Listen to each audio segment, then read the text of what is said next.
안녕하세요. 오늘은 제가 결혼하고 겪었던 어쩌면 우리 주변에서 흔히 볼 수 있지만 결코 가볍지 않은 돌이라는 이름의 굴레에 대해 이야기해 보려 합니다.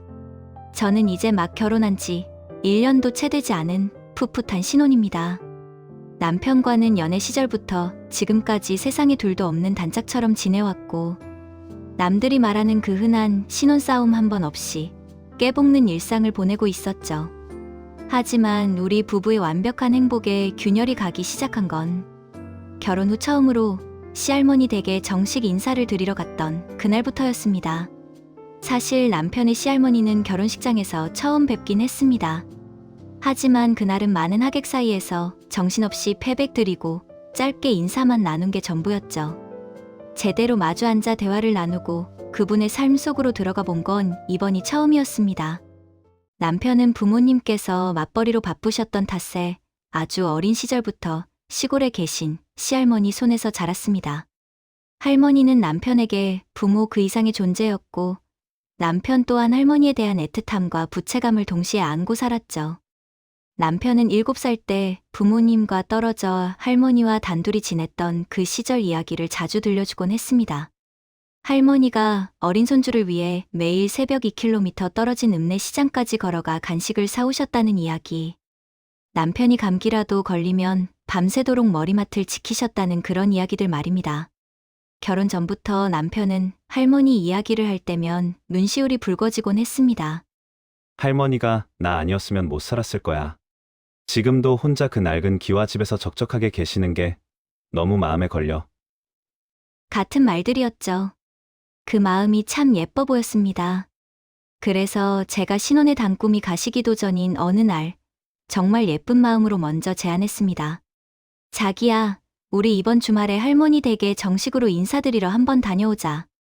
결혼식 때는 제대로 말씀도 못 나눴는데 우리가 가서 말동무도 해드리고 맛있는 것도 해드리면 할머니도 얼마나 기뻐하시겠어. 할머니를 만나러 가자는 말에 남편도 좋아했죠. 충청도 끝자락에 있는 할머니 댁은 저희 집에서 차로 편도 2시간 반, 왕복 5시간 거리입니다. 금요일 퇴근 후부터 제 주말은 이미 시작된 게 아니었습니다. 할머니께서 좋아하시는 말랑말랑한 인절미, 소고기 장조림용 우둔살 2kg, 그리고 주방 세제나 세탁 세제 같은 묵직한 생필품들을 장바구니에 채워 넣었습니다. 결혼 후 처음으로 댁에 찾아가 드리는 정식 인사니만큼 정말 완벽하게 잘해드리고 싶었거든요. 토요일 아침 8시 신혼의 달콤한 늦잠을 포기하고 길을 나설 때만 해도 제 마음은 설렘 반, 긴장 반이었습니다. 좁은 시골길을 달릴 때 창밖으로 보이는 논밭 풍경을 보며 할머니가 우리를 보며 환하게 웃으시는 모습을 상상했거든요. 하지만 도착하자마자 마주하는 풍경은 제 상상과는 거리가 멀었습니다. 50년은 좋게 넘었을 낡은 기와집은 겉보기엔 운치 있었지만 속은 곰팡이 냄새와 먼지로 가득했습니다. 할머니는 우리가 마당에 들어서도 그저 대청마루에 앉아 이제야 오냐 한마디 던지시고는 남편의 손부터 덥석 잡으시더라고요. 우리 강아지 얼굴이 왜 이렇게 반쪽이 됐냐? 네 처가 밥도 제대로 안 해주는 모양이구나. 눈가가 퀭한 게 아주 말라깽이가 됐어. 이게 인사의 시작이었습니다. 남편은 멋쩍게 웃으며 할머니 옆에 앉아 과일을 받아 먹었습니다. 그동안 저는 쉴 틈도 없이 바로 앞치마를 두르고 주방으로 들어갔습니다. 싱크대에는 일주일은 좋게 되어 보이는 설거지거리가 산더미처럼 쌓여 있고 냉장고 속 식재료들은 유통기한이 한참 지나 쿰쿰한 냄새를 풍기고 있었습니다. 저는 코를 찌르는 냄새를 참으며 냉장고 청소부터 시작했습니다. 결혼 후 처음 정식으로 방문한 손주 며느리에게 할머니는 고생한다는 따뜻한 말 한마디 대신 부엌일이 왜 이렇게 더디냐? 배고파 죽겠다.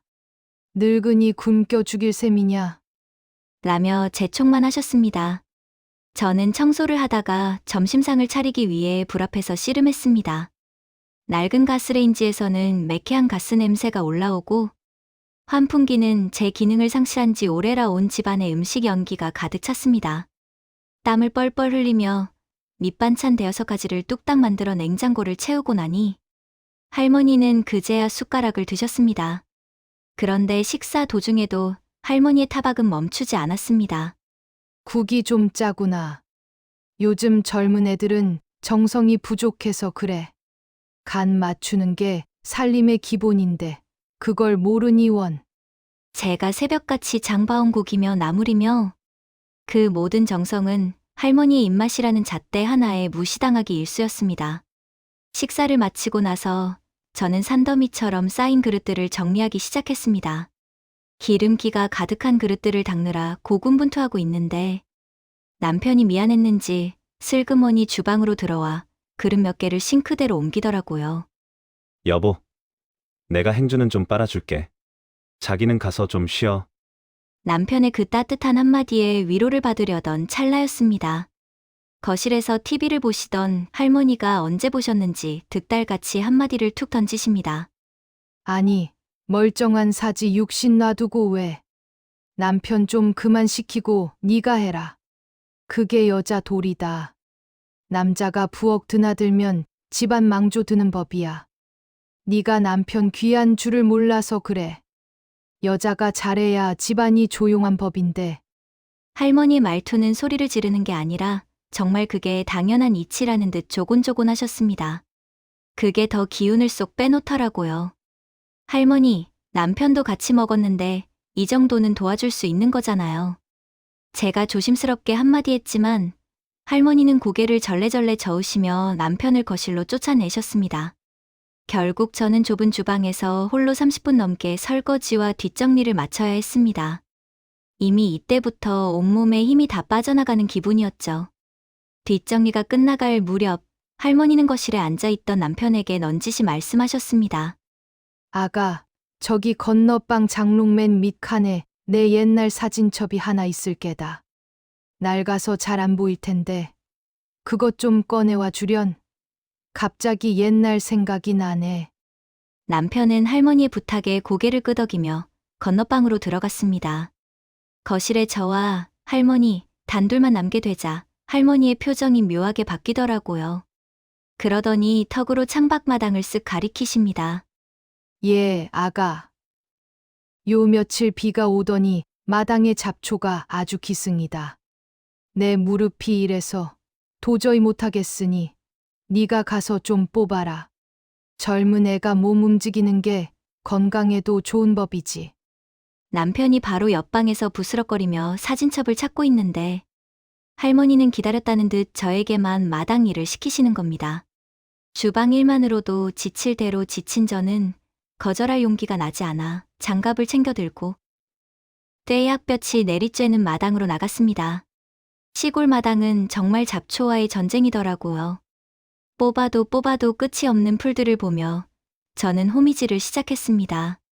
32도가 넘는 폭염 속에서 쪼그리고 앉아 풀을 뽑다 보니 허리는 끊어질 것 같고 눈앞은 어지러질했습니다. 사진첩이 워낙 깊숙이 박혀 있는지 남편은 한참 동안 방에서 나오지 않았죠. 먼지를 뒤집어 쓰고 땀을 줄줄 흘리며 풀을 뽑고 있는데 한참 뒤에야 건너방 문이 열리는 소리가 들렸습니다. 남편은 사진첩을 찾느라 온갖 짐을 다 뒤졌다며 먼지를 툭툭 털며 마당으로 나오더라고요. 그러다 마당에서 풀을 뽑고 있는 저를 보고는 깜짝 놀라 달려왔습니다. 여보, 여기서 뭐 하는 거야? 할머니, 왜 우리 마누라 풀 뽑게 했어? 자기가 이걸 왜 해? 내가 할게. 남편이 미안한 마음에 빗자루와 호미를 빼서 들려던 그 찰나였습니다. 방 안에서 우리 대화를 듣던 할머니가 신발도 안 신고 뛰어나오시더니 잔뜩 날이 선 목소리로 쏘아붙이시더라고요. 얘야, 남자가 이런 일 하는 거 아니다. 우리 손주는 험한 일 한 번 안 하고 귀하게만 자란 애야. 마당 치우고 이런 건 당연히 안 사람이 챙겨야 집안이 평안한 법이지. 어디 남편을 이런 일에 쓰니? 네가 잘해야 이 집안이 화목하고 우리 손주가 밖에서 기 안 죽고 사는 거야. 남편 좀 그만 부리고 네가 잘해라. 네가 게을러서 남편 시키는 거 내가 다 보고 있다. 그 순간 제 속에서 무언가 툭 끊어지는 기분이 들었습니다. 제가 부려먹다니요. 남편이 옆방에 있을 때 저를 콕 집어 시키실 때는 언제고 이제 와서 제가 남편을 부려먹는 못된 아내가 되어 있다니. 황당함을 넘어 비참하기까지 했습니다. 사실 저도 저희 집에서는 정말 귀하게 자란 외동딸입니다. 저희 부모님은 물론이고 저희 친할머니께서도 제가 손가락 하나 까딱하는 꼴을 못 보셨거든요. 우리 예쁜 강아지 손에 물 한 방울 묻히면 안 된다며 애지중지 키워주셨던 기억이 아직도 생생합니다. 집에서는 과일 껍질 한번 제 손으로 깎아본 적 없을 정도로 사랑만 받고 자랐는데 시댁 어른도 아닌 시할머니 댁에서 이런 취급을 받게 될 줄은 정말 상상도 못했습니다. 할머니, 저도 저희 집에서 귀하게 자랐어요. 저희 부모님은 제가 이런 일 하는 거 꿈에도 모르세요. 그런데 할머니는 왜 남편 옆방에 있을 때 저한테만 시키시고는 이제 와서 제가 남편을 부려먹는다고 하세요? 제 목소리가 파르르 떨리며 튀어나왔습니다. 하지만 할머니는 눈 하나 깜짝 안 하고 콧방귀를 뀌셨습니다. 귀한 딸이면 더더욱 남편 대접할 줄 알아야지. 어디서 말대꾸니? 사집 멀쩡한 네가 마땅히 해야 할 일을 왜 이 귀한 내 새끼를 시켜서 고생을 시키냐? 네가 잘해야 집안이 평안한 법이다. 하시며 남편의 손을 끌고 방으로 들어가시려는 그 뒷모습에 눈물이 왈칵 쏟아졌습니다.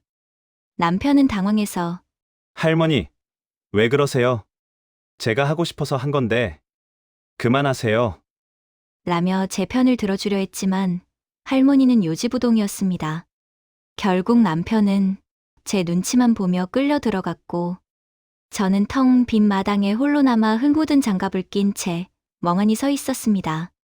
그날 돌아오는 차 안에서 저는 결국 참아왔던 오열을 터뜨렸습니다. 5시간의 운전, 10만 원이 넘는 장보기 비용, 그리고 꼬박 하루를 바친 제 노동력. 그 모든 결과가 망조든 집안의 며느리라는 비난이라니요.